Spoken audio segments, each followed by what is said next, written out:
healthy thought patterns. This can feel like an impossible goal, with everything around us telling us what to think about. But this isn't merely a nice goal to work on or a way for us to get on the self-care bandwagon.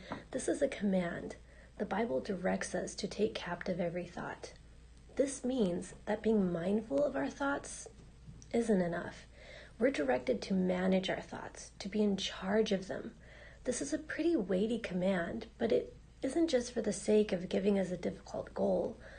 Our thoughts direct our emotions, which in turn direct our behavior. Or, as the Bible puts it, out of the abundance of the heart, the mouth speaks. What we're thinking about will eventually trickle down into our behavior. So if we want to improve our behavior, another rule isn't going to help. Addressing our thought life will. This is why the Bible talks so much about getting our thought life in order. So, if the content of our thought life is so crucial, how do we determine what the content needs to be? What thoughts do we fill our brains with? Well, the Bible offers us an actual checklist of characteristics our thoughts should have in order to be healthy and beneficial.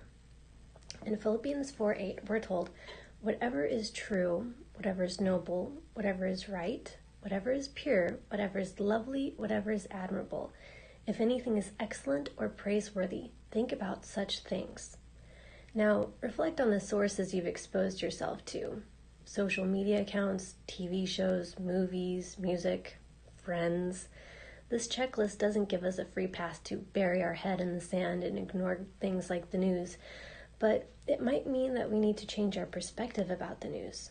It doesn't mean that we can ostracize people who aren't saved, but it does mean that we should be intentional with how we think about them.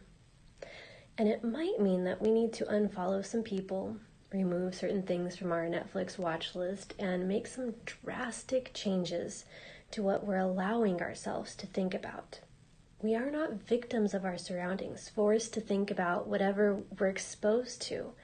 We get a say-so in what we think about and how we perceive our situation.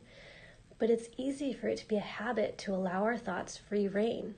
If this describes you, then I want to introduce you to a concept called metacognition. Put simply, metacognition are your thoughts about your thoughts. It's a return to that first verse on taking captive every thought and then examining them objectively, almost as though you're holding them external to yourself. Where did that thought come from? What is the source for that thought? Does it fit the criteria provided for us in Philippians 4:8? So it gives you that way of having an awareness of your own thought process, understanding the patterns. Where are the trends? Is there a common theme when you're feeling this way? I challenge you to build the skill throughout this week. As with any skill, you're probably not going to be great at it at first. You'll get better as you practice the skill of examining your thoughts and managing them. Feel free to comment on this video with any tips or even struggles that you've had building healthy thought patterns, and I hope to hear about some changes in your thought patterns.